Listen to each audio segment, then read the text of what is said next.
नमस्कार, DD news पर आप दो टूक देख रहे हैं। मैं हूं अशोक श्रीवास्तव। आज दुनिया में एक बड़ा परिवर्तन होने जा रहा है। अब से कुछ देर बाद डोनाल्ड ट्रंप अमेरिका के 47वें राष्ट्रपति के रूप में शपथ लेंगे और डोनाल्ड ट्रंप चुनाव जीते और उसके बाद शपथ तो आज ले रहे हैं, लेकिन उससे पहले उनके आने की धमक से ही अमेरिका में बड़े सारे बदलाव जो हैं वो हमने देखे, बदलाव होने लगे हैं। लेकिन हम तो खैर दिल्ली चुनाव पर हैं, आज अमेरिका नहीं जाएंगे। और दिल्ली चुनाव में जैसा मैंने कहा, ट्रंप के आने से पहले ही जो है सुगबुगाहट शुरू हो गई थी।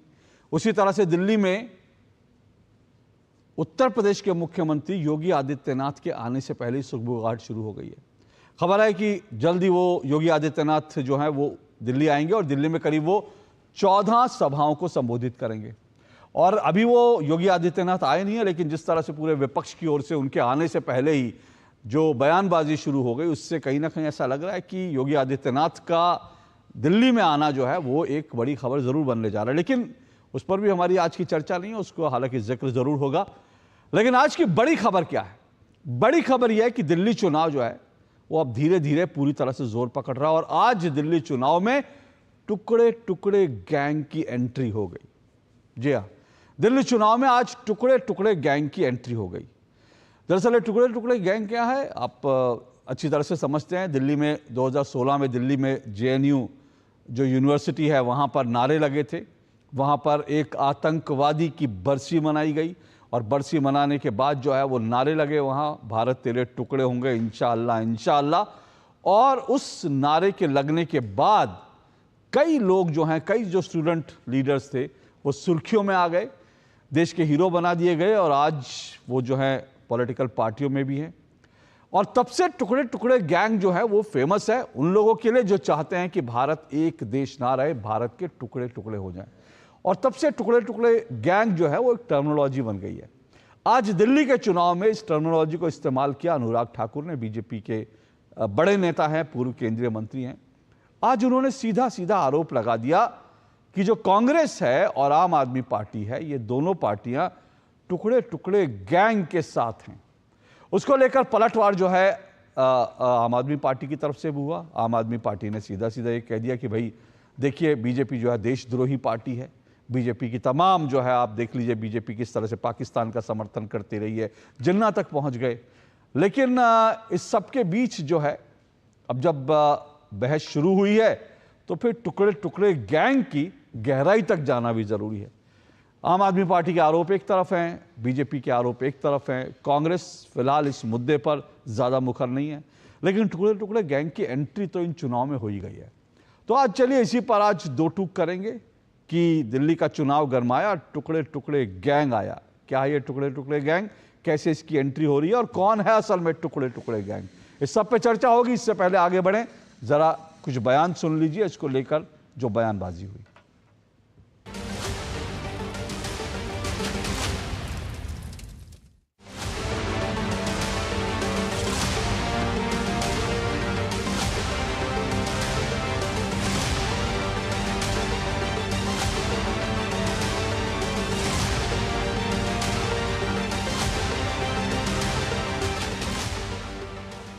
टुकड़े टुकड़े गैंग जिसने देश विरोधी नारे लगाए, देश का नामो निशान मिटाने की बात की, उनके साथ कंधे से कंधा मिलाकर कौन खड़े? जवाब दीजिए। उसको टिकट किसने दी? जो मुखिया थे टुकड़े टुकड़े गैंग के, डबल डेटिंग करने वाले राहुल गांधी जी और अरविंद केजरीवाल जी ने। यही नहीं, पंजाब के चुनाव को ले लीजिए, वहां पर आतंकवादी समर्थकों के साथ उनके घरों में रात को रुकने का काम किसने किया केवल चुनाव जीतने के लिए?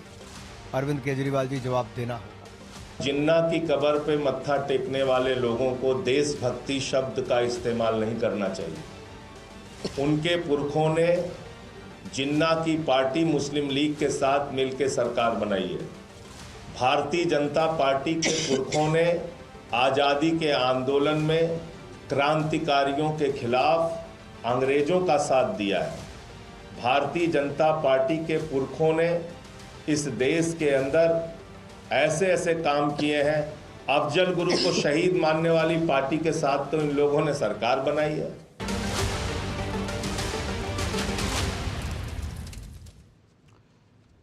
तो चलिए, तमाम बयानबाजी जो आज दोनों तरफ से हुई, मैंने कहा कांग्रेस का फिलहाल रिएक्शन का इंतजार है, लेकिन टुकड़े टुकड़े गैंग की जब बात करी अनुराग ठाकुर ने, तो उन्होंने डबल डेटिंग शब्द का भी इस्तेमाल किया, और डबल डेटिंग में उन्होंने कांग्रेस के राहुल गांधी और अरविंद केजरीवाल दोनों का ही जिक्र कर दिया, क्योंकि जो है अरविंद केजरीवाल और राहुल गांधी दोनों पर आरोप लगते रहे कि टुकड़े टुकड़े गैंग के जो सरगना हैं उनके साथ दोनों के जो है संबंध बड़े मधुर रहे।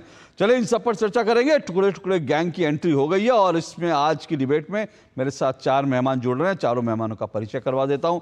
मेरे साथ तुहिन सिन्हा जुड़ चुके हैं, बीजेपी के राष्ट्रीय प्रवक्ता हैं तुहिन सिन्हा जी। स्क्रीन पर दिखाइए तुहिन सिन्हा जी को, मेरे मेहमानों को। जी हाँ, तुहिन सिन्हा मेरे साथ जुड़ चुके हैं।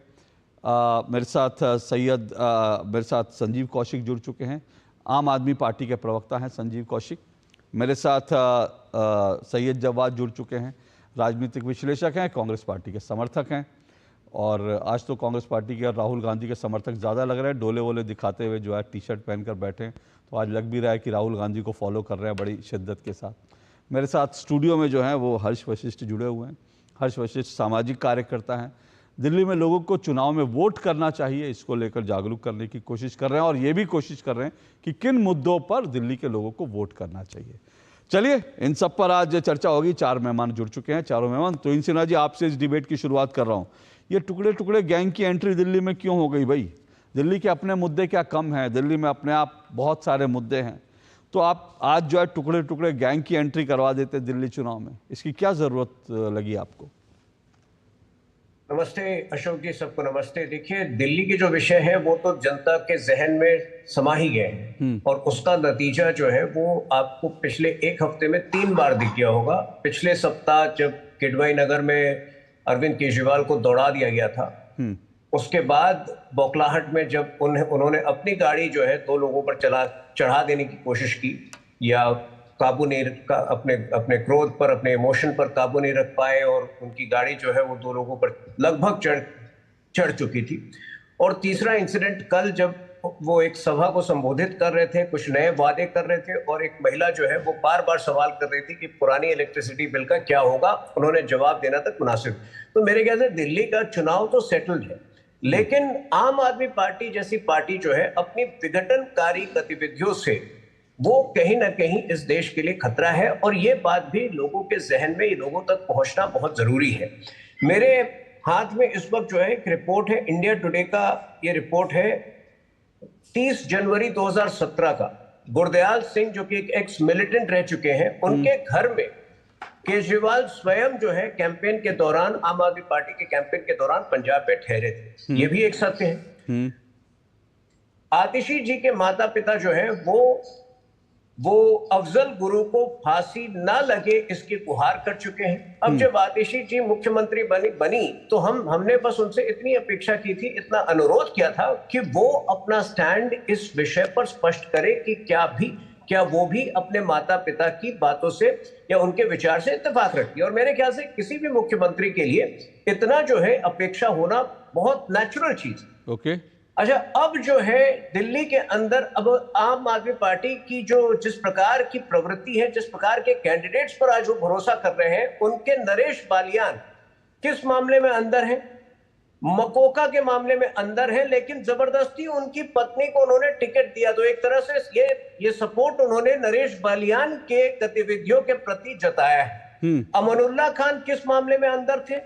मनी लॉन्ड्रिंग के मामले में अंदर थे। और हमने देखा है कि दिल्ली राइट के समय ताहिर हुसैन जो है किस प्रकार से अपने छत पर बॉम्ब इकट्ठे कर रहे थे, और उन बॉम्ब्स का प्रयोग जो है दिल्ली राइट में हुआ। तो इतने सारे उदाहरण है आम आदमी पार्टी जो, और मैं तो उन आरोपों में जा ही नहीं रहा हूं जो सिद्ध ना हो सके। मैं पन्नू जी के आरोप पे नहीं जा रहा हूं। पन्नू जी भी, चलिए उनको जी नहीं बोलना चाहिए, मैं क्षमा चाहता हूं।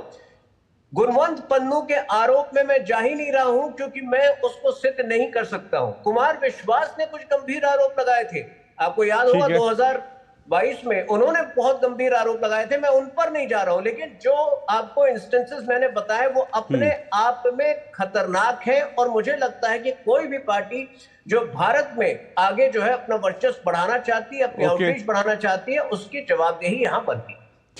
ठीक है, आपने जो तमाम बातें की उन सब पर जो है मुझे लगता है कि खुलकर चर्चा होनी चाहिए, डिबेट होनी चाहिए, उसमें किसी को तकलीफ भी नहीं होनी चाहिए। लेकिन जो है, इससे पहले मैं आगे बढ़ूं, मैं ये बता दूं कि ये जो आपने कहा कई जो आरोप एक एक करके लगाए, उन सब चीज़ों को लेकर के पहले भी आम आदमी पार्टी की तरफ से सफाई तो आई है, लेकिन मुझे लगता है वो सफाई जो है इन चुनाव में बड़ी इंपॉर्टेंट हो जाती है। आपने जो शुरू में मुद्दे उठाए, मैं उनकी तरफ ज़्यादा नहीं जाऊंगा। ठीक है, चुनाव दिल्ली के मुद्दे हैं और दिल्ली के मुद्दों पर चर्चा होती रहती है, लेकिन संजीव कौशिक, ये बात तो तय है, ये बात तो सही है कि भाई कम से कम अगर मुख्यमंत्री आतिशी हैं तो एक आतंकवादी के लिए उनकी, आतिशी जी की माताजी जो है जिस तरह से पैरवी कर रही थी, जिस तरह से उन्होंने सारी चीज़ें करी, इस पर तो दिल्ली की जनता का अधिकार बनता है कि उस पर मुख्यमंत्री की सफाई आनी चाहिए कि भाई उनके मन में क्या है, वो क्या है। ये सब चीज़ें तो मुझे लगता है कि स्पष्ट रूप से देश के सामने आनी चाहिए। उसमें क्या तकलीफ है? ये दिल्ली की जनता को और भी बहुत सारी चीजें जाननी है और उनको समझाने के लिए हम आज आ गए हैं, आपके सामने हाजिर हो गए हैं। जिस पार्टी के पुरखों के संगठन को महात्मा गांधी के हत्या के आरोप में उपजे बवाल की वजह से बैन किया गया था, वो हमें कम से कम देशभक्ति ना समझाए तो ज्यादा बेहतर। जिस पार्टी के राष्ट्रीय अध्यक्ष जाकर के पंजाब में जिन्ना के मजार पे चादर उड़ाते हैं, वो कम से कम हमें राष्ट्रभक्ति ना समझाए। जिस पार्टी के मुखिया और देश के प्रधानमंत्री बिन बुलाए जाके बिरयानी खाते हैं पाकिस्तान में, वो हमें देशभक्ति ना समझाए तो ज्यादा बेहतर। जिस पार्टी के मुखिया आईएसआई को, जो हमारे देश को दो टुकड़े करने की, सचमुच में टुकड़े टुकड़े गैंग की बात हम कर रहे हैं, जो दो टुकड़े करने की सोच रखता हो, उस आईएसआई को पठानकोट में बुला करके अपने आप को क्लीन चिट दिलवाने वाले पार्टी से हमको कम से कम राष्ट्रभक्ति की और देशभक्ति की सबक नहीं सीखनी है। मैं मुद्दे पे आता हूं। यदि इतनी हिम्मत है तो वो बात करे, जो चुनाव के सरकारी मुद्दे हैं उस सरकारी मुद्दे पे बात करे। यदि उनको ऐसा लगता है कि इस तरह की बातों को उठा करके आज के वक्त में दिल्ली की जनता को गुमराह करेंगे, तो ये संभव नहीं है।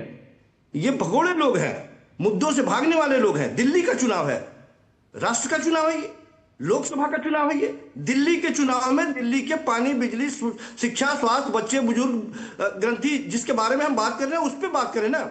भगोड़े लोग हैं, इनके पास कोई नेतृत्व नहीं है। मैं बार बार कहता हूं कि एक छोटा सा पोस्टर मैं हमेशा लेके आता हूं और कोशिश करता हूं कि दिखाएं कि इस खाली जगह पर जो जहां प्रश्नवाचक चिन्ह लगा है उस पर बताएं। वो आज हमें कह रहे हैं कि टुकड़े टुकड़े गैंग के मेंबर हम बन गए।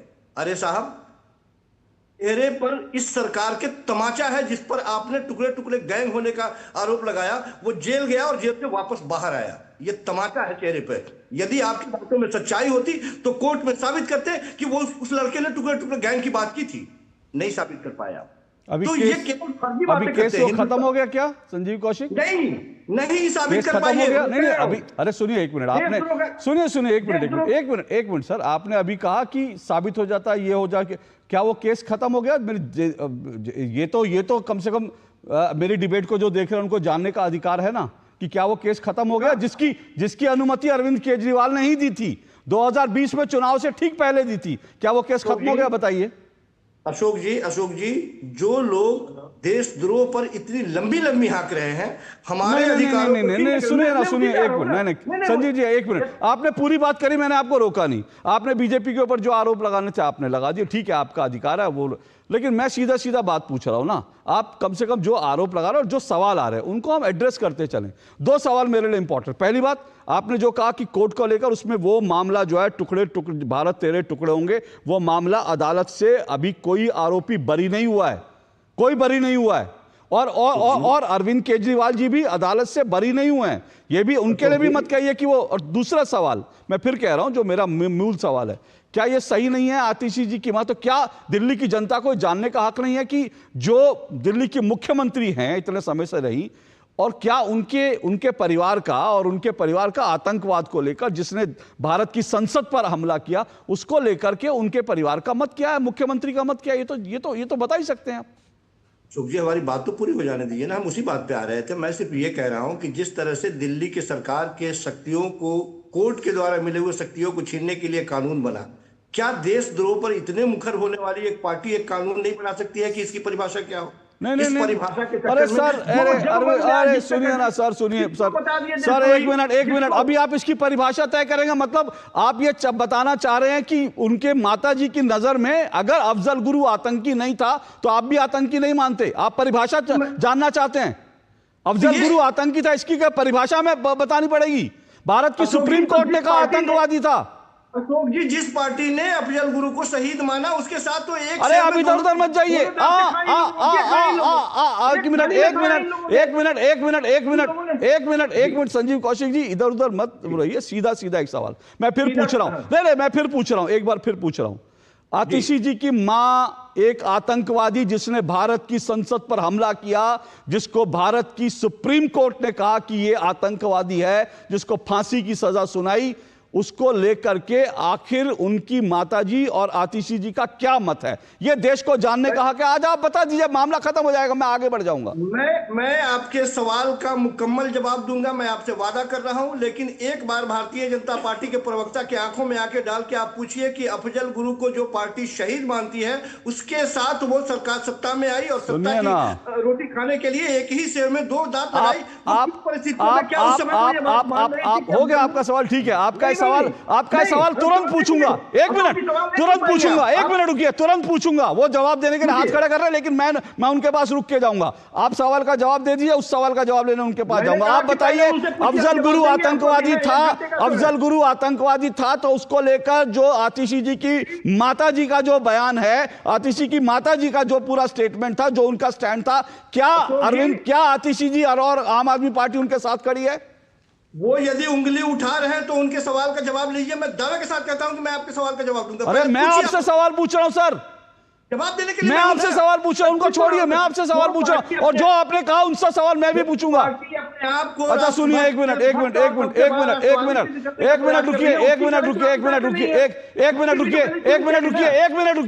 रुकिए, उसके बाद आप भागेंगे नहीं ना, मैं उनसे सवाल पूछ के आऊंगा, फिर तो नहीं भागेंगे ना? अरे है, सामने है। मेरे सामने की बात नहीं है, सामने तो अभी आप पिछले 10 मिनट से हैं, लेकिन सवाल से भाग रहे हैं। नहीं, सवाल से भाग रहे हैं। मैं सुनिए ना, समय को खराब ना कीजिए, एक मिनट समय को खराब ना करें। मैं उनसे सवाल पूछता हूं, आप भागिएगा नहीं, उसके बाद इस सवाल का जवाब तुरंत लेने आऊंगा। तो इन जी बताइए कि भाई वो कह रहे हैं कि पीडीपी जैसी पार्टी जिसने अफजल गुरु को शहीद बताया, उनके साथ तो आपने सरकार बनाई। देखिए, ये सवाल का उत्तर मैं कई बार दे चुका हूं, लेकिन एक बार और दूं। 2015 में हमें 25 सीटें मिली थी, पीडीपी को 28 सीटें मिली थी। उस वक्त पीडीपी और एनसी में कोई अंतर नहीं था। आज एनसी बदल गई है, आज एनसी का हृदय परिवर्तन हुआ है, लेकिन उस वक्त जो है आपको उन दोनों में से एक को चुनना ही था, अन्यथा दोबारा इलेक्शन होता, दोबारा जो है वही हाल होता। 3 साल हमने मजबूरी में सरकार चलाया, क्यों? उसके भी 2 कारण थी। एक तो प्रशासन, अरे बीच में शांत हो जाइए, अब शांत हो जाइए। एक तो हमें कश्मीर की जो प्रशासन की जो अंदरूनी बातें थी वो समझनी थी, नंबर 1। दूसरा, हमने अपने तरफ से प्रयास किया कि पीडीपी को भी राष्ट्रवादी विचारधारा में जोड़ पाए, लेकिन जब हमें लगा कि वो जीवे पाकिस्तान मानसिकता से नहीं उभर सकते, हमने खुद उस सरकार को त्याग दिया। हम ये अगाड़ी सरकार की तरह नहीं थे महाराष्ट्र में, जो एक्सटॉर्शन के लिए साथ में थे। हम राष्ट्रवाद के लिए थे। जिस दिन हमें लगा कि हम उनको राष्ट्रवाद में नहीं जोड़ सकते, वो जीवे पाकिस्तान मानसिकता से नहीं बाहर निकल सकते, हमने अपनी सरकार को त्याग दिया, जिसका इंस्टेंस जो है, जिसका प्रेसिडेंस मेरे ख्याल से भारत में बहुत कम होगा। चलिए, उन्होंने सरकार छोड़ दी क्योंकि उनको लगा कि पीडीपी सुधर नहीं रही है। अब आप मुझे बताइए कि इस पर आपकी पार्टी का क्या रुख है, जो आतिशी जी की मां ने जो एक आतंकवादी के लिए कहा। अशोक जी, ये जवाब उसी तरह से दे रहे हैं जैसे गोल सर, अब उनका जवाब नहीं, अब आपका जवाब चाहिए मुझे, अब आपका जवाब चाहिए ना। अब आप उनके जवाब के जवाब चाहते हैं, अब आप उनके जवाब पे जवाब चाहते हैं। अब क्यों भाग रहे हैं, अब क्यों भाग रहे हैं? आप जवाब दे दीजिए, अब आप अपना जवाब दीजिए। सुनिए, उन्होंने अपना जवाब, एक मिनट सुनिए, एक मिनट संजीव कौशिक सुनिए, उन्होंने अपना जवाब दिया। देश की जनता, एक मिनट, मेरा शो देखने वाले और देश की जनता फैसला कर लेगी उनका जवाब सही लगा नहीं लगा। अब आप अपना जवाब दीजिए। आतिशी की मां जी ने एक आतंकवादी की फांसी की सजा माफ कराने के लिए अर्जी लगाई और उसको आतंकवादी मानती नहीं थी। क्या आतिशी जी और आम आदमी पार्टी उनके साथ खड़ी है? मैंने कहा, मैं तो शुरुआती दौर से ये बात कह रहा हूं कि गांधी के हत्यारों को फिर गांधी जी पे पहुंच गए, मतलब एग्जैक्टली। रुकिए, जरा चलाइए, जरा आतिशी जी की मां का, आतिशी जी की माता जी का स्टेटमेंट चलाइए। अब ये सवालों से भाग रहे हैं, अब इनके पास सवाल का, आतिशी जी की मां जी का स्टेटमेंट लगाइए उनका। अब मैं आज ये सुना भी रहा हूं, जो दिल्ली की मुख्यमंत्री हैं, उनकी मां ने, माता जी ने क्या कहा था एक ऐसे आतंकवादी के लिए जिसने भारत की संसद पर हमला किया था, और वो उसको आतंकवादी की फांसी की सजा रुकवाने के लिए सुप्रीम कोर्ट तक दौड़ के गई थी, दस्तखत करके उन्होंने किया था, और उन्होंने उस आतंकवादी के लिए क्या कहा था यह भी सुन लीजिए जरा, चलाइए।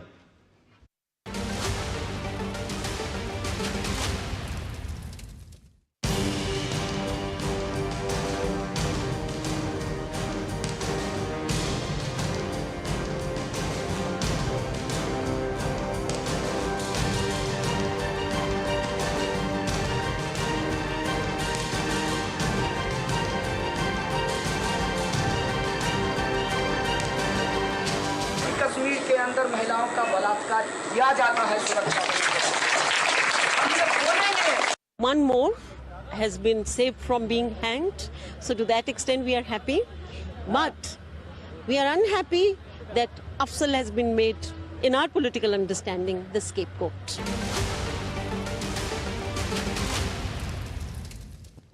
तो अफजल को बलि का बकरा बनाया गया क्योंकि वो जो है वो आतंकवादी नहीं था, उसको तो राजनीतिक कारणों से बलि का बकरा बनाया गया। ये दिल्ली की जो इस वक्त मुख्यमंत्री हैं आम आदमी पार्टी की, उनकी माताजी का स्टेटमेंट है, और वो दस्तखत भरे उनके कागज भी पब्लिक डोमेन में है जिसमें उन्होंने उसकी सजा माफ करने के लिए कि भैया उसको तो स्केपगोट बनाया जा रहा है। और दूसरी तरफ मैंने आपको जो है कन्हैया कुमार का बयान सुनवाया जिन्होंने बार बार ये कहा कि भैया भारत की सेना कश्मीर में महिलाओं का बलात्कार करती है। मैं और मुद्दों पे तो अभी गया ही नहीं, एक लंबी लिस्ट है, उन सब पे चर्चा हो जा रही है, लेकिन मैं पहले इस सवाल का जवाब, बोलिए कौशिक जी, ये एक मिनट, ये बयान मैंने आपको सुनवाया, सीधा सीधा मुझे बताइए कि इस पर आम आदमी पार्टी का स्टैंड क्या है।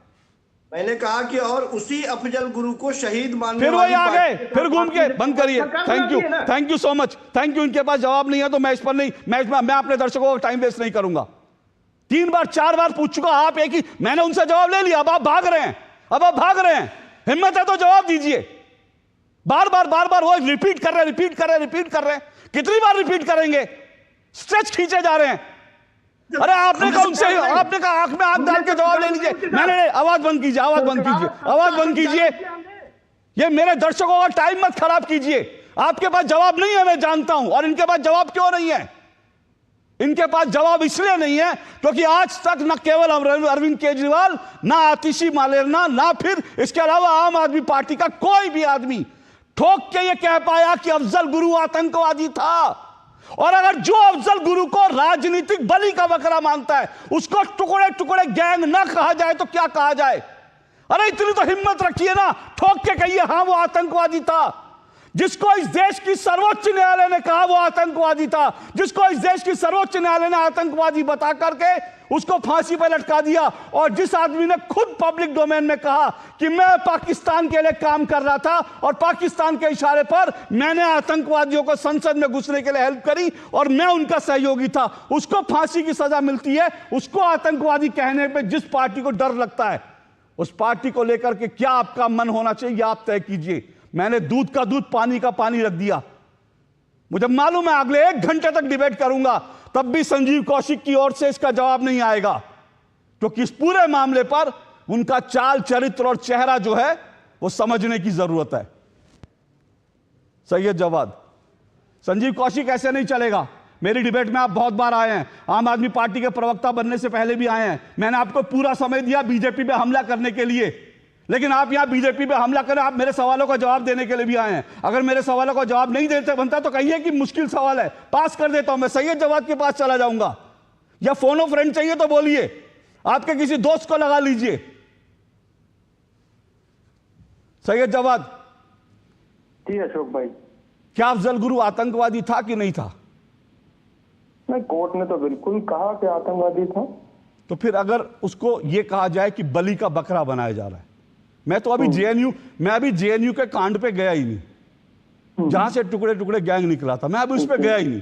मैंने तो पब्लिक को सुना दिया, देश के सामने सुना दिया कि वो कह रही हैं कि भैया वो तो स्केपगोट था। फांसी मिलने के बाद ये उनका बयान है, सुप्रीम कोर्ट के फैसले के बाद। और जो लोग संविधान की कॉपी लेके घूमते हैं ना, उनको भी सुप्रीम कोर्ट का फैसला स्वीकार नहीं है। तो सवाल यह है कि क्या आप मानते हैं कि आतिशी जी की मां जी का ये जो बयान था उसको कम से कम उस पर आम आदमी पार्टी को क्लैरिफाइड करना चाहिए अपना स्टैंड, जो आज तक नहीं किया। नहीं देखिए अशोक भाई, मैं बार बार इसीलिए आपकी तारीफ करता हूं क्योंकि आप कठिन सवाल करते हैं और आज की मौजूदा भारतीय जनता पार्टी की सरकार आपको बहुत गौर से देखती है, तो कम से कम इस चीज का भी ध्यान रखना चाहिए कि सत्ता पक्ष से भी इतनी कठोर और इतनी ही एग्रेशन के साथ सवाल होना चाहिए। सवाल तो ये भी पैदा होता है कि भारतीय जनता पार्टी से सवाल पूछना चाहिए कि वार्ड नंबर 33 से 2018 में जम्मू कश्मीर में सैफुल्ला नाम के व्यक्ति को भारतीय जनता पार्टी ने टिकट क्यों दिया था, उसके ऊपर क्या आरोप है। और ये भी पूछना चाहिए भारतीय जनता पार्टी की आईटी सेल के अंदर जब आईएसआई के लिए जासूसी करते हुए लोग पकड़े जाते हैं तो भारतीय जनता पार्टी ऐसे लोगों को क्या बढ़ावा दे रही है, क्या ऐसे लोगों का स्वागत होता है। सवाल तो ये भी पूछना चाहिए कि भारतीय जनता पार्टी का रह रह करके पाकिस्तान प्रेम क्यों निकल करके आता है, यही लोग पाकिस्तान क्यों जाते हैं, यही लोग आईएसआई को क्यों बुलाते हैं। और एक बड़े डायरेक्टर एक साहब थे, वो तो हनी ट्रैप में फंस गए, उनके भी बड़े करीबी रिश्ते थे भारतीय जनता पार्टी से। क्या भारतीय जनता पार्टी को आतंकवादी पसंद है या आतंकवादियों की जो महिमा मंडन करने वाले लोग हैं वो भी पसंद है। उदाहरण का भी दे देता हूं आपको याद होगा कि मेयर का इलेक्शन नागपुर के अंदर जब हुआ 2012 के अंदर, आप तो बहुत कवरेज करते हैं, बहुत ज्ञानी व्यक्ति हैं, आप पूछिए इन्होंने मुस्लिम लीग के साथ क्यों समर्थन मांगा था मेयर के चुनाव के अंदर, ये वही भारतीय जनता पार्टी है। और तीसरी सबसे बड़ी बात, आतंकवाद की जहां तक बात हो रही है, साहब पूछिए कि अभी तालिबान से रिश्ते इनके कैसे हैं। अब ये मुझे डिप्लोमेसी समझाएंगे कि डिप्लोमेटिक तौर पे या अंतर्राष्ट्रीय तौर पर अब बताइए इनके तालिबान के साथ कैसे रिश्ते हैं। आज भी जो है अमेरिका के अंदर एक बड़े जगह पर पोस्टर लगा हुआ है एक आतंकवादी को, आज वो वहां की सरकार में बड़े ओहदे पे बैठे हुए मंत्री हैं। तो क्या संबंध है इस वक्त तालिबान सरकार से, जो कहते थे तालिबानी मानसिकता, आप भी तो चिल्लाते थे ना ऐसी करके, ये तालिबानी मानसिकता भारत के अंदर कब तक चलेगी। आज कोई जिक्र ही नहीं कर रहा तालिबानी मानसिकता का। उनको तो 200 करोड़ रुपए दिए हैं अभी। पूछिए ये भारत का पैसा तालिबान की जो कट्टरवादी सरकार है उनको भारत सरकार क्यों दे रही है, ये भी सवाल होना चाहिए। क्या भारतीय जनता पार्टी कट्टरवादी सरकार तालिबान की जो मौजूद है उसको बढ़ावा और उसको फंडिंग दे रही है, ये क्या है।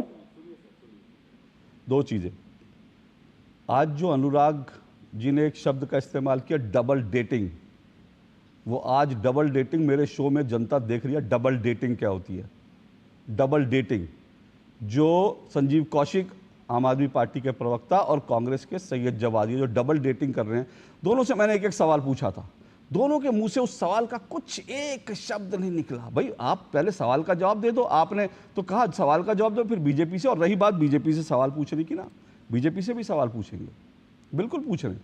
और बीजेपी से सवाल आपने सवाल पूछा, संजीव कौशिक ने सवाल पूछा, संजीव कौशिक का सवाल लेके मैं तोहिन सिन्हा के पास गया, उन्होंने जवाब दे दिया, ठीक है। उन्होंने कहा भाई जिस दिन हमको लगा हमने छोड़ दिया। उसी तरह से अगर संजीव कौशिक एक लाइन में इस डिबेट को खत्म कर सकते थे, कह सकते थे कि हम आतिशी की माता जी का जो भी बयान था, आम आदमी पार्टी और दिल्ली की मुख्यमंत्री आतिशी उस बयान के साथ नहीं है, ये डिबेट खत्म हो जाती। उन्होंने तो खत्म कर दी, उन्होंने कहा भाई हम नहीं मानते, हमने छोड़ दिया साथ, आप भी खत्म कर दीजिए, कहिए कि हम उनकी मां के बयान से कतई सहमत नहीं है, नाम उनके साथ खड़े, खत्म हो जाएगी डिबेट। लेकिन क्या है ना, आप लोगों को हरियाणा चुनाव के बाद जलेबियां और ज्यादा बनाने की आदत बन गई है। वैसे भी आप डिबेट में आते हैं, जलेबियां बनाने आते हैं, जलेबियां बनाने आते हैं, अभी हरियाणा चुनाव के बाद आप लोगों को और ज्यादा जलेबियां बनाने की आदत, और जनता आपकी जलेबी बना देती है। अब आपसे मैंने सीधा सवाल पूछा था। अरे आप तो मुझे सैयद जवाद, मुझे हैरानी हुई, आप तो वो तो फंसे तो संजीव कौशिक हैं, क्योंकि उनके मुख्यमंत्री है, वो मुख्यमंत्री के खिलाफ कैसे बयान दे दें। अरे आपकी कौन सी मजबूरी है, आप भी खुल के कह देते कि भाई बिल्कुल गलत है। लेकिन मैं देख रहा हूं आप भी जलेबी बना रहे हैं। आपसे भी एक बार मुंह से नहीं निकला कि भाई वो स्केपगोट नहीं था, वो आतंकवादी था। अरे एक बार जिगरा रख के कह दो यार। मैं अभी बाटला हाउस पे तो आया ही नहीं हूं, मैं अभी शाहीन बाग पे तो आया ही नहीं हूं, जहां नारे लगे थे जिन्ना वाली आजादी, और उन नारों के साथ साथ आप लोग भी खड़े थे, मैं अभी उस पर तो आया ही नहीं हूं। अभी तो मैं एक आतंकवादी के महिमा मंडन पे आया जिसने भारत की संसद पर हमला किया था। अभी बाटला हाउस पे पूछूंगा तो पता नहीं अभी कितने लोग रोएंगे, जैसे सोनिया जी बाटला हाउस पे रोई थी आतंकवादियों के मरने पर। तो भाई साहब कुछ जो सवाल पूछे उनका जवाब भी दे दीजिए। मैं तो खुला कह रहा हूं, आतंकवाद का खात्मा होना चाहिए। अरे सर, ये सवाल मेरा था ही नहीं। हाँ, तो मैं ये सवाल मेरा था ही नहीं। आतंकवाद का खात्मा होना चाहिए। आप कौन सा छठी के क्लास का निबंध लिख रहे हैं क्या? मैंने आपको निबंध लिखने के लिए बुलाया छठी के बच्चों को कि आतंकवाद बड़ी बुरी चीज है, आतंकवाद का खात्मा होना चाहिए, आतंकवाद बड़ी जहरीली चीज है। मैंने आपको छठी के बच्चों का ऐसे लिखने के लिए नहीं बुलाया आतंकवाद पे। मैंने आपसे सीधा सवाल पूछा कि जो आतिशी जी की माता जी ने कहा, क्या उस पर आम आदमी पार्टी को अपना स्टैंड क्लियर करना चाहिए, नहीं करना चाहिए? उनका बयान गलत था या नहीं था? मेरा सीधा सवाल है। नहीं, देखिए, दो चीजें हैं। मेरा आपका जायज सवाल है, उस जायज सवाल को मैं तारीफ करता हूं, उसकी तायद करता हूं कि बिल्कुल पूछना चाहिए।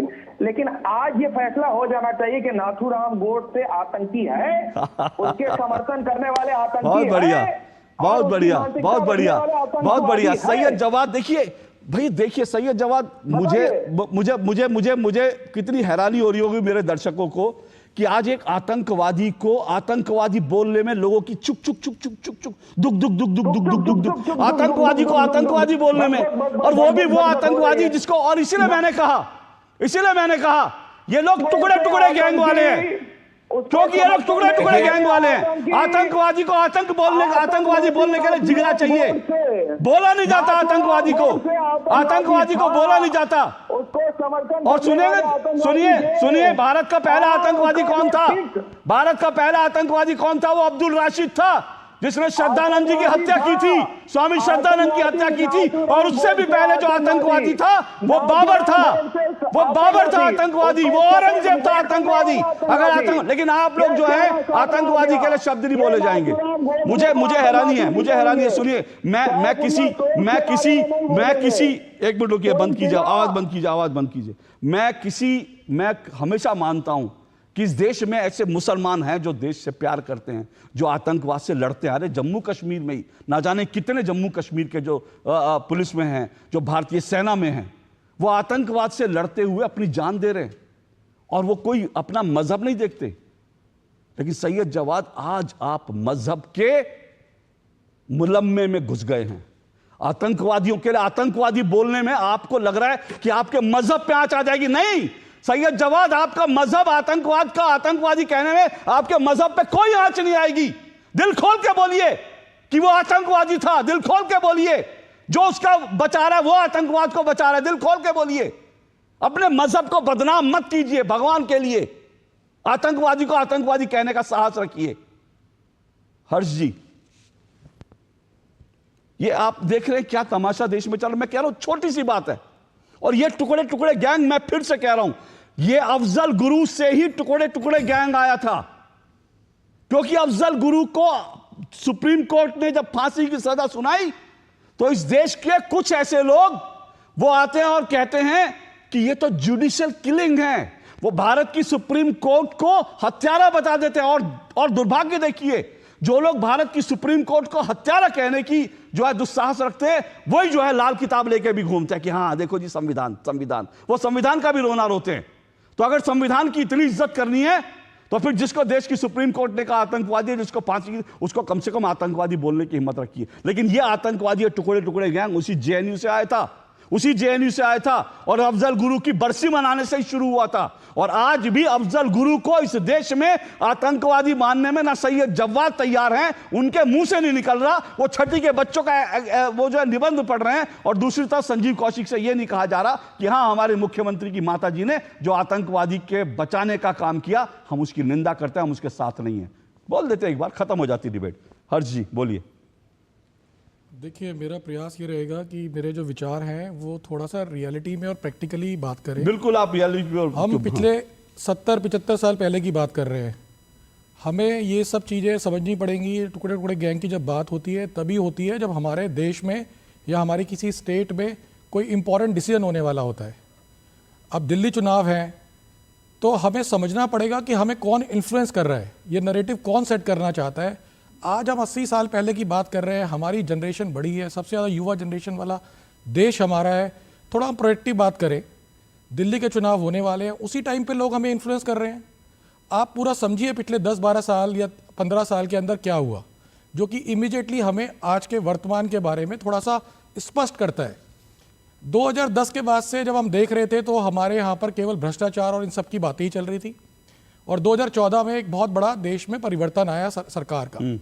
उसके टाइम पे अगर हम वर्ल्ड की बात करें तो पूरे वर्ल्ड के अंदर ISIS ने, जो भी मेरे को पैनलिस्ट ने एक वर्ड यूज़ किया और मुझे तभी ध्यान आया, ISIS, उसने पूरा कोहराम मचा रखा था वर्ल्ड की इतनी कंट्रीज़ में।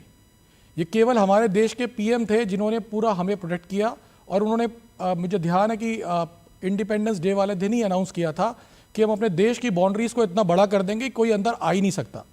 और आज हम देखें पूरे लास्ट के 10-12 साल का टेन्योर, तो कोई भी ऐसी बड़ी अप्रिय घटना नहीं हुई है। और ये छोटी छोटी चीज़ें हैं, JNU वाली, ये सारी चीज़ें, हम 142 करोड़ हैं, कहीं ना कहीं से कोई ना कोई इन्फ्लुएंस होता रहेगा, और इसका केवल सॉल्यूशन यही है कि हमें समझना पड़ेगा, स्पेशली उस टाइम पे जब हमें डिसीजन लेना है, यानी चुनाव है। जैसे आपने कहा कि हम 60 साल पहले पूरा, तो ये जो आज जो टुकड़े टुकड़े गैंग की हम बात कर रहे हैं, ये भी तो करीब करीब 9 साल पुराना ये है ना। अफजल गुरु तो अब मर गया, तो आज चुनाव में टुकड़े टुकड़े गैंग लाना, दिल्ली के चुनाव में लाना, ये बीजेपी के लिए क्या क्या जरूरी है? क्यों लाना भाई टुकड़े टुकड़े गैंग बीजेपी? नहीं, क्योंकि जो अगर आप देखिए हमारे चुनाव में आज की टाइम में दिल्ली की अगर हम बात करें, कोई भी जो पार्टी है वो कोई भी सक्षम, स्वाभिमान और समर्थ इसके ऊपर बात नहीं करती है। हम बात ही किसी और डायरेक्शन में ले जाते हैं, और हमें इन्फ्लुएंस करने वाले कौन लोग हैं? जहां से हमें फंडिंग प्राप्त हो रही है। बड़ा सिंपल क्लियर है। आज हमारी देश की जो इकोनॉमी है, हमें समझना पड़ेगा, जो दिल्ली है it is like Taj of the nation, हमारे देश का बड़ा इंपॉर्टेंट है। पूरे ग्लोबल प्लेटफॉर्म पे लोग हमें देखते हैं कि हमारी नेशनल कैपिटल में क्या चल रहा है, हमारी वर्ल्ड इकोनॉमी कितनी स्पीड से बढ़ रही है, हम हर सेक्टर में, हमारे यहाँ हाईवेज क्या है। आज हम अपने पूरे देश के नागरिक से पूछे, मैं भी नागरिक हूँ, जैसे ही मैं घर के बाहर निकलता हूँ मुझे एक अच्छा फटाफट वाले अच्छा एक्सप्रेस हाईवे मिलता है, and we are very happy. हमारे लिए as a citizen of Delhi या सिटीजन ऑफ नेशन, डेवलपमेंट ही तो सब कुछ है। एक अच्छा हाईवे दिख रहा है, नई नई बिल्डिंग्स आ रही हैं, बुलेट ट्रेन्स आ रही हैं, हम चंद्रयान के बजा रहे हैं, हम सारी बातें कर रहे हैं। उस टाइम ये टुकड़े टुकड़े वाली जो मुद्दा है, जो है, क्योंकि इन्फ्लुएंस करने वाले लोग हैं ना, हम लोगों को अपाहिज बनाने को तैयार हैं, ये कह के कि आप इतने पैसे ले लीजिए, उतने ले लीजिए, हम उन्हें प्लेटफॉर्म प्रोवाइड करें। हमारी जो अभी जो करंट गवर्नमेंट है, पर इस मसले में तो हर चीज, सारी पार्टियां अब एक लाइन पर है, इस पे किसको क्या बोलेंगे। सभी पार्टियों ने जो है खजाने खोल दिया, इसलिए मैं इसमें आज की डिबेट में इस पे मैंने चर्चा की थी, लेकिन जाहिर सी बात है ये किसी के लिए कोई रेवड़ी है, किसी के लिए जो है वो जो है समाज कल्याण का विषय है। लेकिन उससे अलग हटकर मैं ये कह रहा हूँ, देखिए सुरक्षा, दिल्ली की सुरक्षा इंपॉर्टेंट है, ये हमको समझना चाहिए। और दिल्ली की सुरक्षा में अगर जो बाटला है सो एनकाउंटर हुआ था, या जो अफजल गुरु ने, और मैं आपको ब्रेक पर जा रहा हूँ, लेकिन ब्रेक पर जाने से पहले अफजल गुरु का, जिसको उसका बयान पढ़ देता हूँ अफजल गुरु का। अफजल गुरु का खुद का जो बयान था, अफजल गुरु ने कहा पाकिस्तान में जैसे, जब उससे पूछा गया कि भाई ये जो आतंकी हमले थे, ये सब जो है, जो संसद पे हमला हुआ, उसने बोला हाँ मैं इनकी मदद कर रहा था। उसने बोला जो लोग उन्होंने कहा हाँ मैं उनकी मदद कर रहा था। ये अफजल गुरु के शब्द हैं, जिसको आतिशी जी की माँ जी आतंकवादी नहीं मानती। उसने कहा पाकिस्तान में जैशे मोहम्मद और उनका लीडर गाजी बाबा जो है वो ऑपरेट कर रहे थे। ध्यान से सुनिएगा, यह वो अफजल गुरु कह रहा है जिसको जो है आतिशी जी की माँ आतंकवादी नहीं, वो कह रहा है पाकिस्तान में जैशे मोहम्मद और उनका लीडर गाजी बाबा का पूरा प्लान था, और दिल्ली में मैं इनकी मदद कर रहा था। ये अफजल गुरु का बयान है, और उसके बावजूद आप अफजल गुरु को जो आतंकवादी मानने के लिए तैयार नहीं है। इससे ज़्यादा दुर्भाग्यपूर्ण क्या होगा। एक छोटा सा ब्रेक ले रहा हूँ, ब्रेक के बाद आता हूँ। खाने में तो स्वाद नहीं है। अरे किफायती लाल, सस्ते वाले दाल मसाले, स्वाद हुआ बेकार। इधर कीमती लाल को देखो, खाना बना कमाल। MDH की हल्दी मिर्ची धनिया करे कमाल। ये रंग दे, ये खुशबू दे, ये तीखा, ये कम पड़े। क्या निराला MDH मसाला। मेरी पसंद, मेरी पसंद, मेरी पसंद, मेरी पसंद, हमारी पसंद, हम सबकी पसंद। मजबूत देश का मजबूत सरिया हो गया स्टील। वाह, जब जब पशु आहार लेते हो 150 बचा ही लेते हो ना। कोई कमाल नहीं करते हो, उसकी बयात को खतरे में डालते हो, यही करते हो।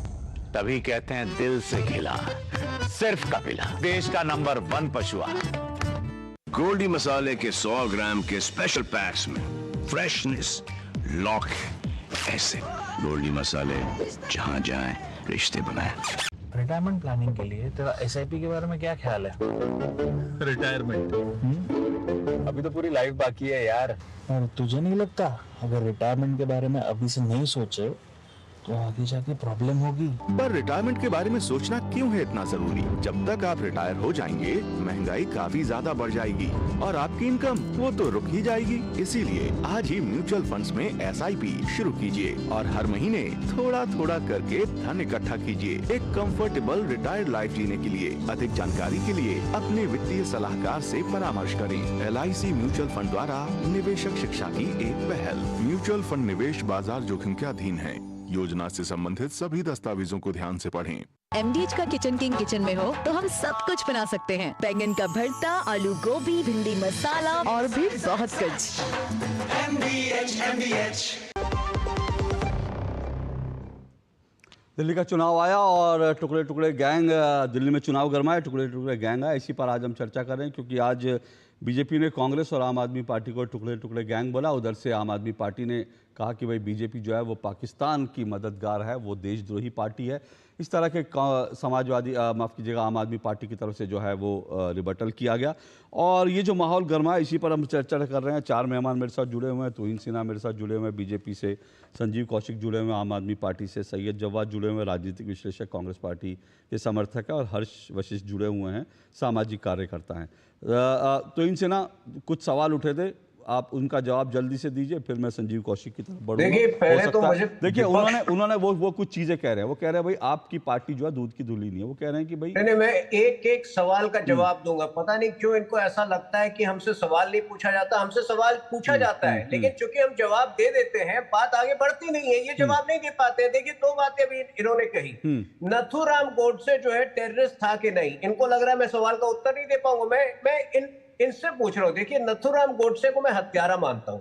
अगर आप चाहते हैं कि मैं उन्हें टेररिस्ट मानूं तो आप इतिहास में एक उदाहरण मुझे दिखा दीजिए जब नेहरू या इंदिरा गांधी ने उन्हें टेररिस्ट कहा हो। आप चाहते हैं कि मैं राहुल गांधी की भाषा पर जाऊं? राहुल गांधी जिनको भाषा की समझ नहीं है, जिनको राजनीति की समझ नहीं है, आपके लिए मजबूरी होगी कि आप राहुल गांधी की भाषा को आगे बढ़ाएं। लेकिन अगर मैंने आपको खुला चैलेंज दिया है, आप इतिहास में एक उदाहरण दिखा दीजिए जब नेहरू ने गोडसे को टेररिस्ट माना हो। मैं मान लूंगा जब इंदिरा गांधी ने माना हो। मैं आपसे पूछ रहा हूं तालिबान सरकार को आपने 200 करोड़ रुपए क्यों दिए? आपसे सीधा चैलेंज कर रहा हूं, जाके इतिहास की पन्नों को पढ़िए। तालिबान सरकार को 200 करोड़ रुपए क्यों दिए? नहीं, एक मिनट रुकिए, एक मिनट सबकी आवाज बंद कर दीजिए।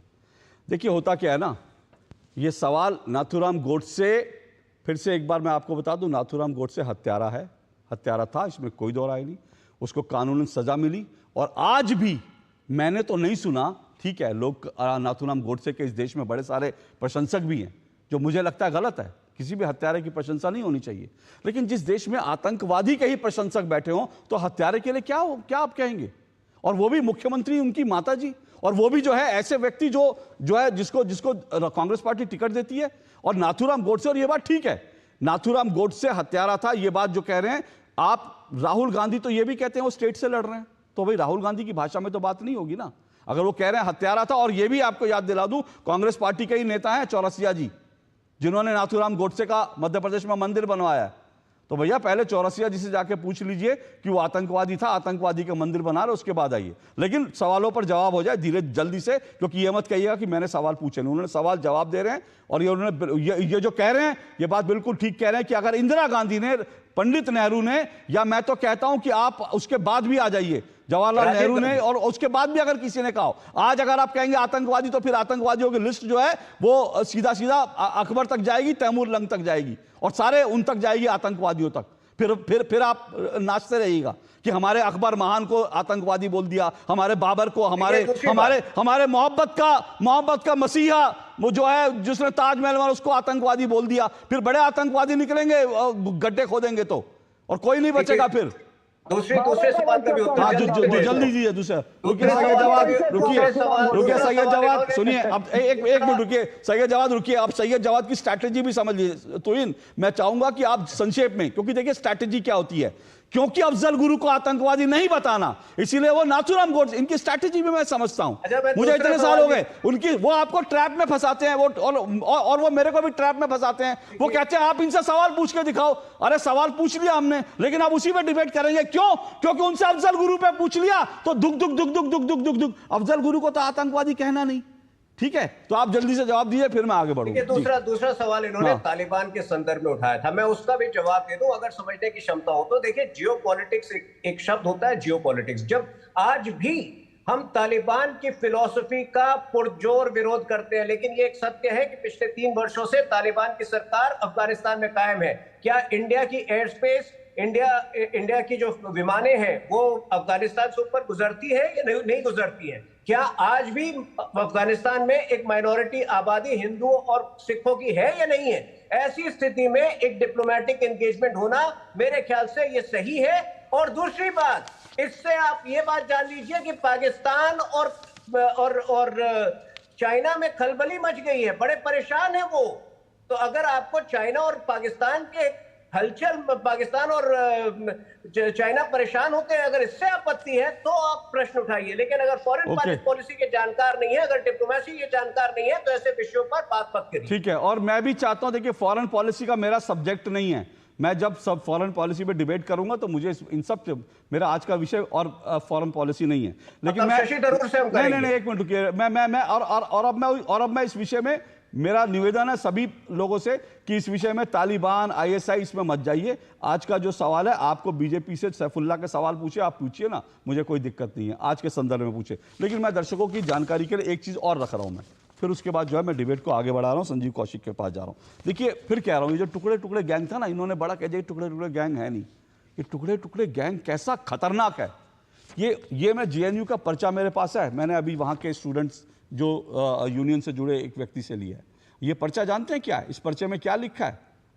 ये जिसको सपोर्ट कर रहे थे आम आदमी पार्टी भी, और जिसको सपोर्ट कांग्रेस कर रहे थे, ये उन संगठनों का पर्चा। और इस पर्चे में क्या लिखा है? अफजल तुम्हारे अरमानों को हम मंजिल तक पहुंचाएंगे। अफजल तुम्हारे अरमानों को हम मंजिल तक पहुंचाएंगे। और अफजल का अरमान क्या था? अफजल का अरमान था कि भारत की संसद को बम लगाकर उड़ा दिया जाए। अफजल का अरमान क्या था? कि भारत की संसद में जो लोग चुने हुए प्रतिनिधि बैठे हैं उन सबको गोलियों से भून दिया जाए। यह अफजल का अरमान था। और ये लोग आते हैं, कहते हैं अफजल तुम्हारे अरमानों को हम मंजिल तक पहुंचाएंगे। क्या ऐसे अफजल का सपोर्ट किया जा सकता है? क्या ऐसे अफजल को यह कहा जा सकता है कि वो आतंकवादी नहीं था? संजीव कौशिक बोलिए। चुनाव दिल्ली में है, अभी अफजल गुरु की एंट्री हुई है। 2 दिन के बाद में टुकड़े गैंग अफजल गुरु से ही तो जुड़ा हुआ है। वही आ रहे हैं ना, वही आ रहे हैं। आइए 2 दिन के बाद में आयातित नेता आएंगे और फिर 80%, 20% की बात करेंगे, ध्रुवीकरण करेंगे। उसके बाद भी देश के गृह मंत्री, देश के प्रधानमंत्री पूरी ताकत 26 सालों 27 सालों का सूखा तोड़ने का प्रयास करेंगे दिल्ली में आके। मूल बात क्या है कि दिल्ली की जनता इन सब चीजों से कोई मतलब नहीं रखती। दिल्ली की जनता वोट करती है अपने सरकारी मुद्दों पे। और ये पार्टी ऐसी भगोड़ी पार्टी है कि मुद्दों पे बात नहीं करना चाहती है। क्या देश टूट रहा है?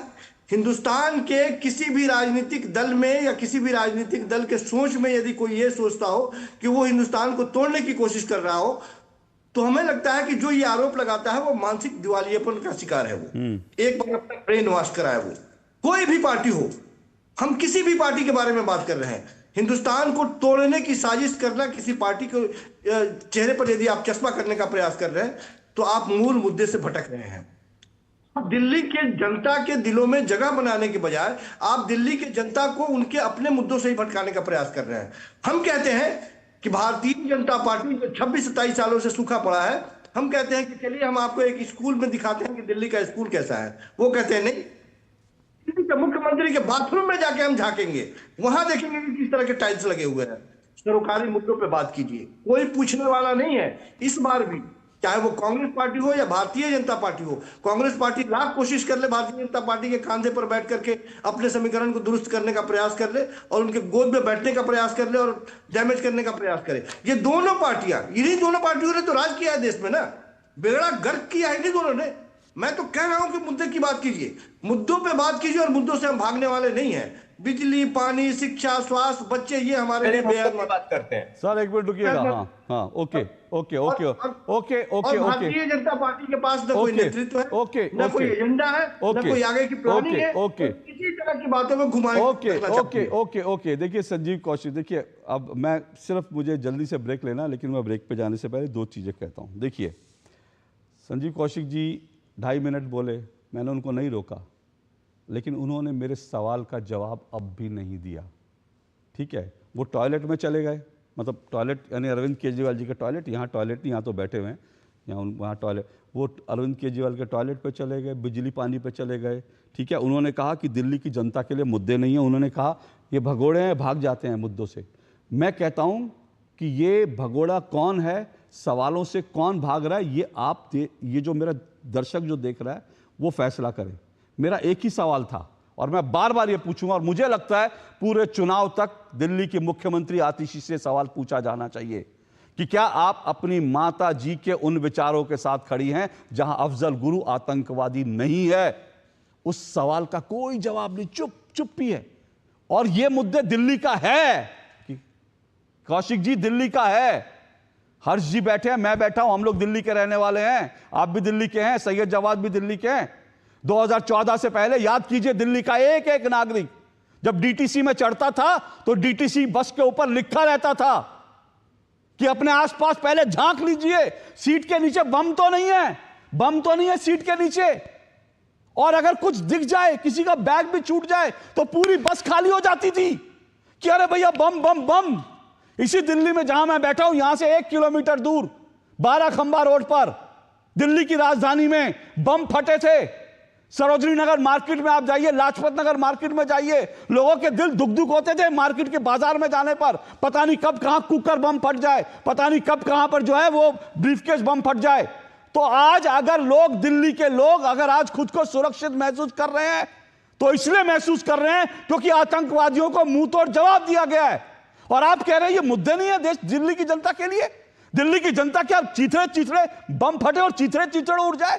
आप ये चाहते हैं मुफ्त की बिजली मिले, मुफ्त का पानी मिले, वो ठीक है, लेकिन दिल्ली की जनता मुफ्त की बिजली, मुफ्त का पानी लेकर करेगी क्या? जब उसके घर के बाहर बम फटेगा और पूरा परिवार जो है वो उड़ जाएगा, तब वो क्या करेगा? मुफ्त की बिजली, मुफ्त का पानी लेकर के। आप कह रहे हैं दिल्ली के लिए मुद्दे नहीं है। 2014 से पहले दिल्ली की जो हालत थी याद कीजिए, उसको आप नकार नहीं सकते हैं। इसलिए दिल्ली की जनता के लिए मुद्दा है। जो लोग आतंकवादियों को शय देते हैं, जो लोग आतंकवादियों को आतंकवादी नहीं मानते, जो लोग आतंकवादियों का महिमा मंडन करते हैं, जो लोग आतंकवादियों को बचाने का काम करते हैं, वो जो हैं उनको सवाल पूछना ये दिल्ली का मुद्दा है, और कम से कम 2 टूक के लिए ये मुद्दा रहेगा, हमेशा रहेगा। इस छोटे से ब्रेक के बाद आ रहा हूं।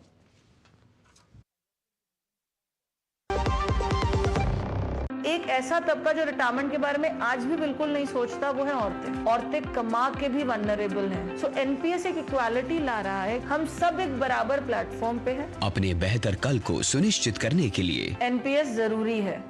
Happy birthday my dear. अरे ये क्या एप्सिलॉन? मेरी नई स्कूटी के लिए। वो बनो सयानी, नहीं तो पैसों पे फिर जाएगा पानी। मतलब? सुनो, ऑनलाइन लर्निंग ऐप्स को जांच परख कर आरबीआई अधिकृत बैंक एनबीएफसी से ही आप लोन लीजिए। और अधिकृत ऐप्स या अनजान लोगों से निजी जानकारी शेयर करना है यानी धोखा। दादू बन गई सियानी। गिफ्ट नहीं खोलेंगे?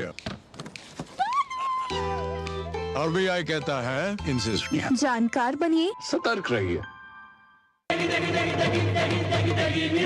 एमडीएच की देगी मिर्च, देगी मिर्च का तड़का, अंग अंग फड़का। एमडीएच की देगी मिर्च।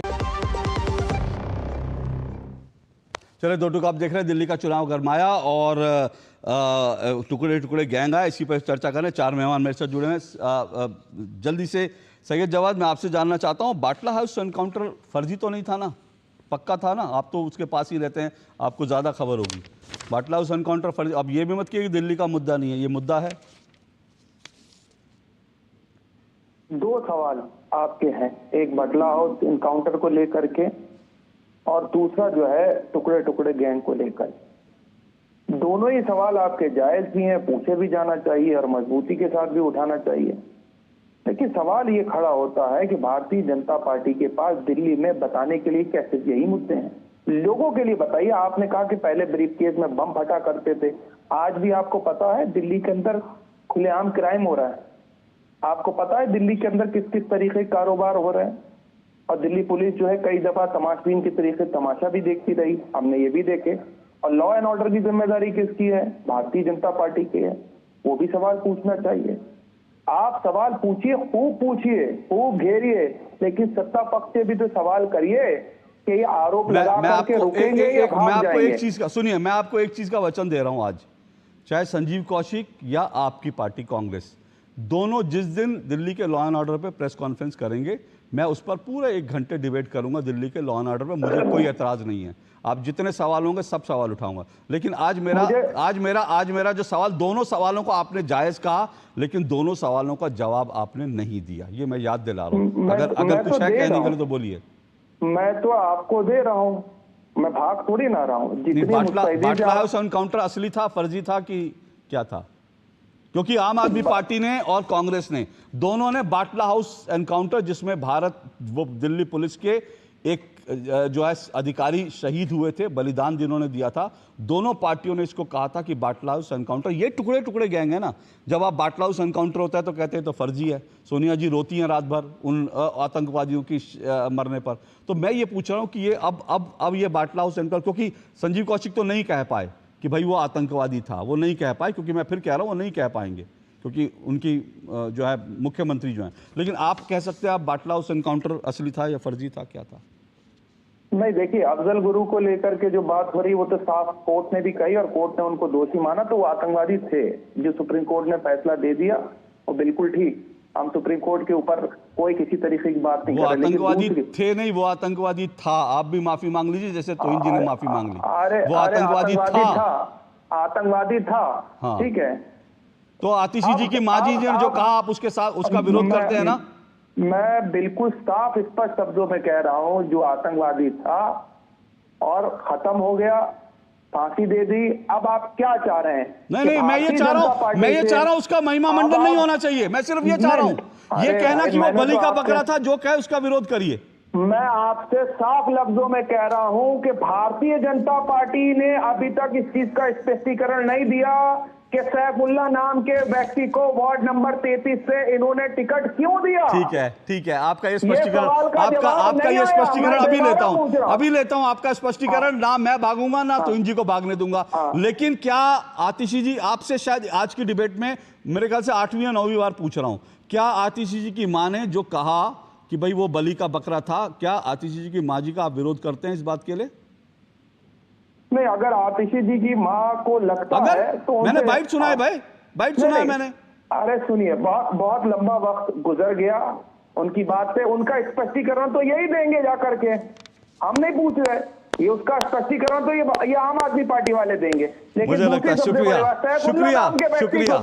इसीलिए मैं कहता हूं, सुनिए, मैं अपने दर्शकों को इसीलिए कहता हूं, 2 टूक जो है ना, यहां पर 2 टूक सवाल होगा और 2 टूक जवाब आएगा। अब 1 घंटे की डिबेट में आपने सब देख लिया होगा, सब आपको पोजीशनिंग पता चल गई होगी। आतंकवादी को आतंकवादी कहने में भी जो है दिक्कत हो रही है, सोचिए ना। आतंकवादियों का महिमा मंडन जो करते हैं उनका विरोध करने में दिक्कत आ रही है। ये डबल डेटिंग है। चलिए एक छोटा सा ब्रेक और उसके बाद फिर जल्दी सैफुल्लाह के सवाल के साथ आऊंगा और हर्जी आपके पास हो। छोटे से ब्रेक के बाद